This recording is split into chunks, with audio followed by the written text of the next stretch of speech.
start with Magdy. What do you think was the most effective technique you used in your outreach for VWD? What was, you talked about reaching potential patients through family members and targeting that way rather than just blanketing the entire public, if I understood you correctly. No, it was two ways.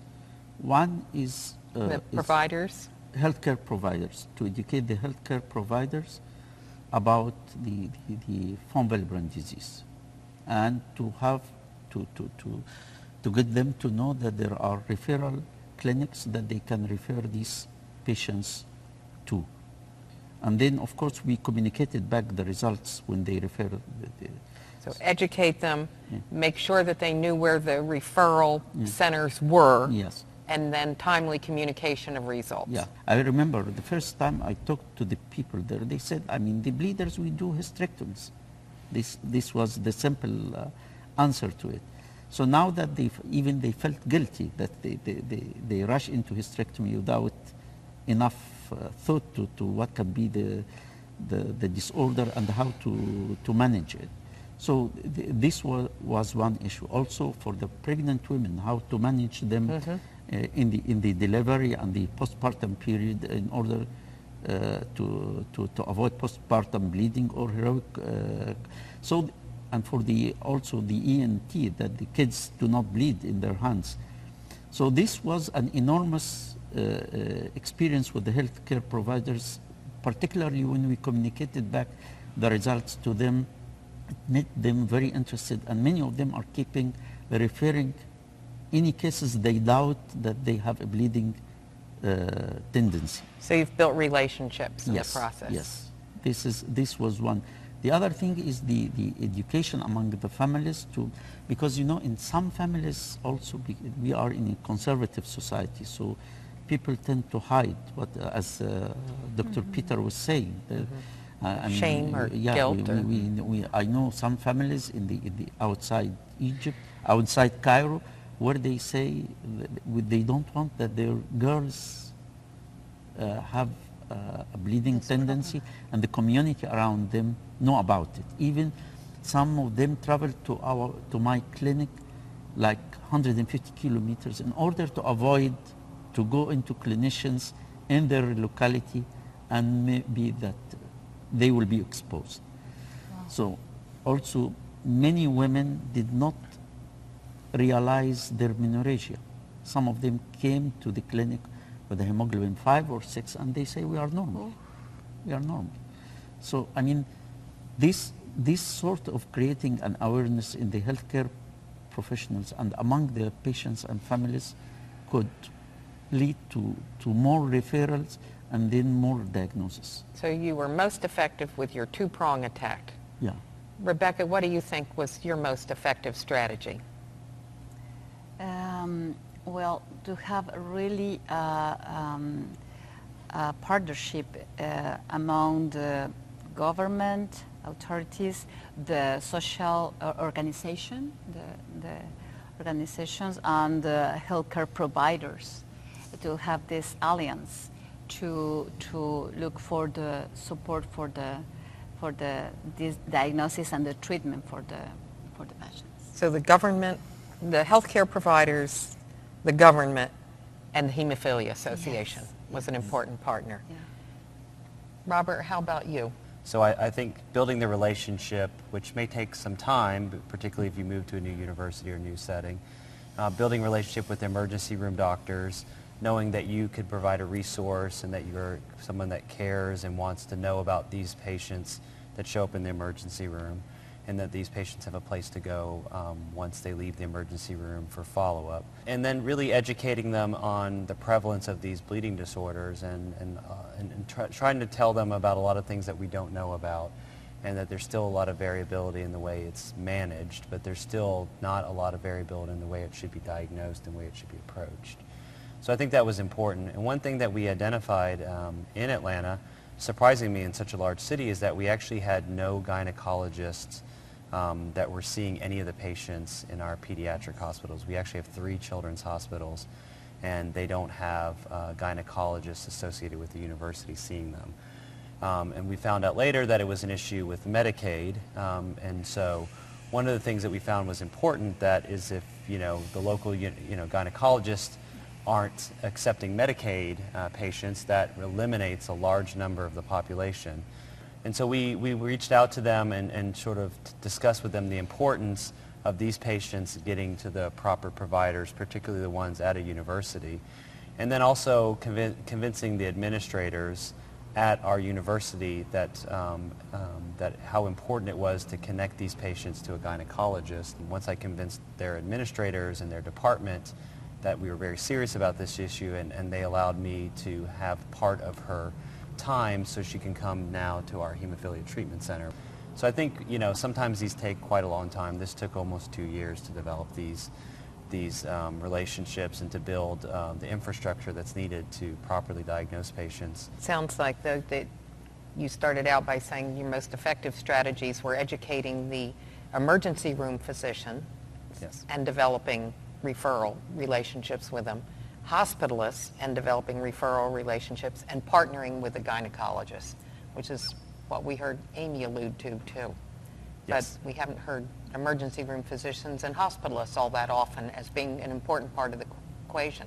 And that was the most challenging part, is because the emergency medicine mindset is not to do a full hemostatic evaluation looking for bleeding disorder in this population. Typically it is to manage the patient and then connect them with appropriate follow-up, not to do an intensive bleeding workup. And so it really took a long time to convince the providers in the emergency room, showing the data. In our center, we had over 100 girls come to our 3 different children's hospital for acute heavy menstrual bleeding and with moderate to severe anemia, and that this was not sustainable, and this was something that we could actually avoid and do something about.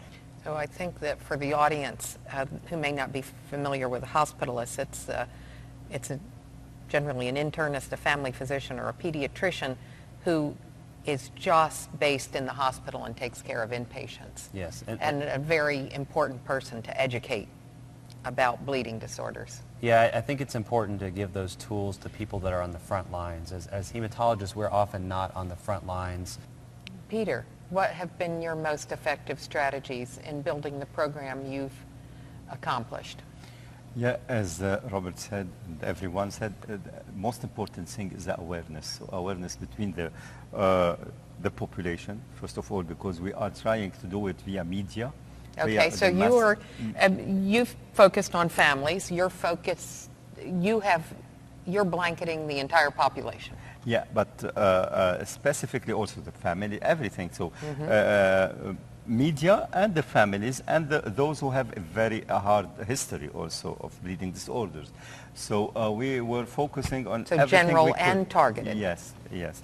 So awareness between the population, the public care providers, the health providers, and what I think is very important is communication. Communication between all these health care providers, pediatrician, generalist, and internist, and the hematologist, and the gynecologist. So I think we have to communicate between each other, because if not, something will be lost.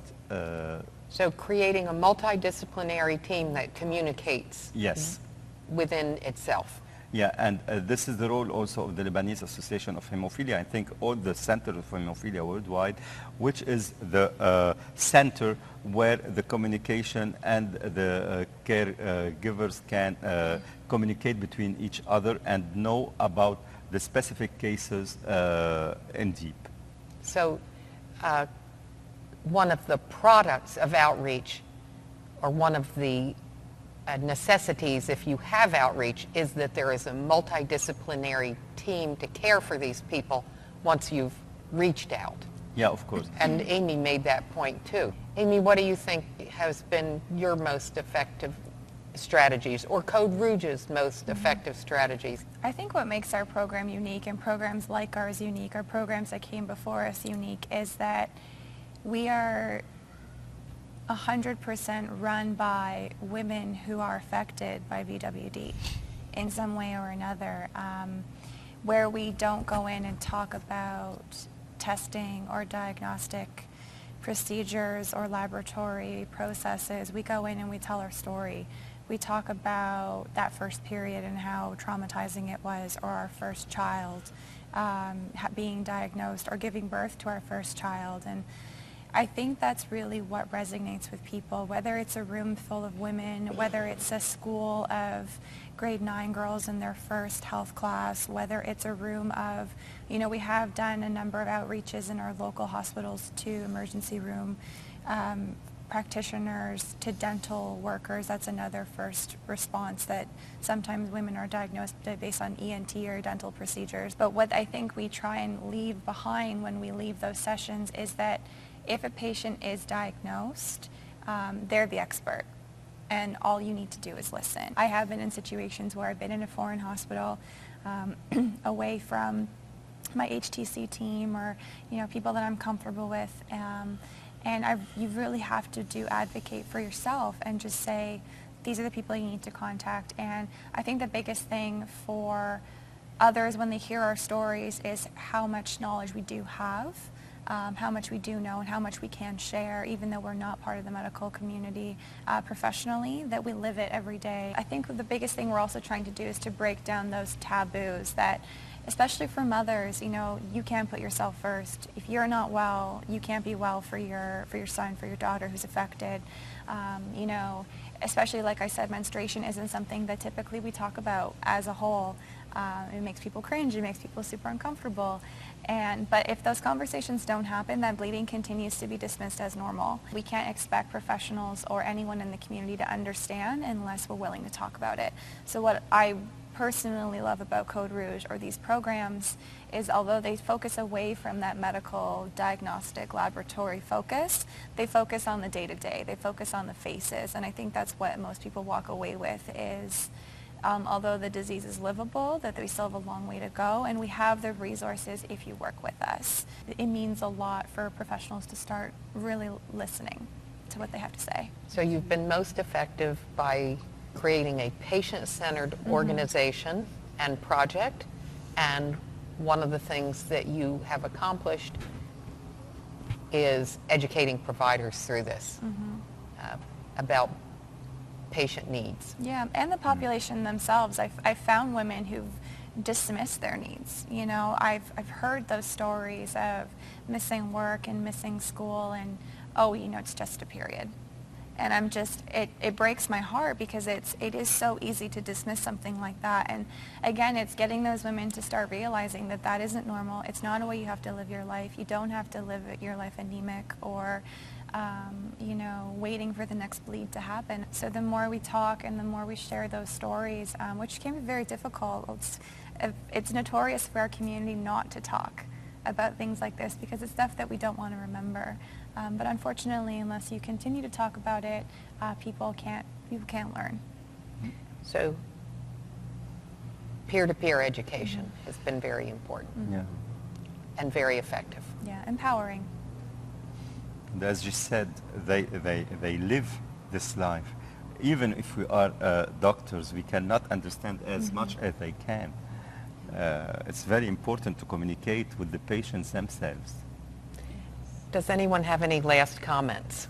Well, I think, to speak to what she just said, I think it's important for providers to, we go and educate ourselves and our peers, but I think it's also nice to go to patient advocacy groups and meetings, because I can tell you when I go to those meetings, although I'm the one giving the talk about, something that everybody in the audience is dealing with on a day-to-day basis, I can tell you that I learn a lot from hearing those personal experiences. And it's, in addition to being inspiring, it also inspires different clinical research projects. Any other final comments?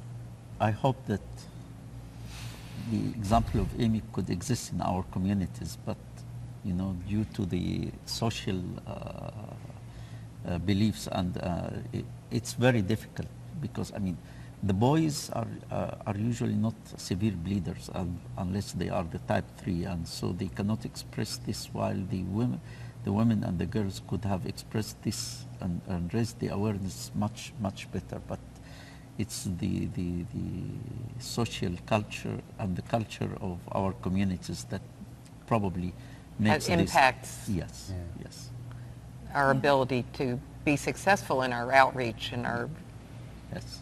awareness among patients. But even in the United States, I would say that just discussion about what a normal period is for an adolescent girl, I'm always shocked that mothers have not discussed this with their daughters, and particularly when adolescent girls come to us with having a period for, or having, menstrual bleeding for 20 to 30 days in a row, and not knowing that that's abnormal. And so I think we have to do a better job in our country of discussing what's normal for menstrual bleeding. It's something that's a normal thing, normal biologic function, and I think we have to remove that taboo in this country for sure. So we still have, no matter how successful we are at educating our providers and our hospitalists and our emergency room physicians, our peers, we still have to be involved in educating the general public about what constitutes normal bleeding and what constitutes abnormal bleeding. Yeah. I really think we've done a great job here of covering the waterfront about bringing out a whole range of aspects to von Willebrand disease outreach, and I want to thank you for the privilege of sitting among you and learning this evening. Thank you. Thank you.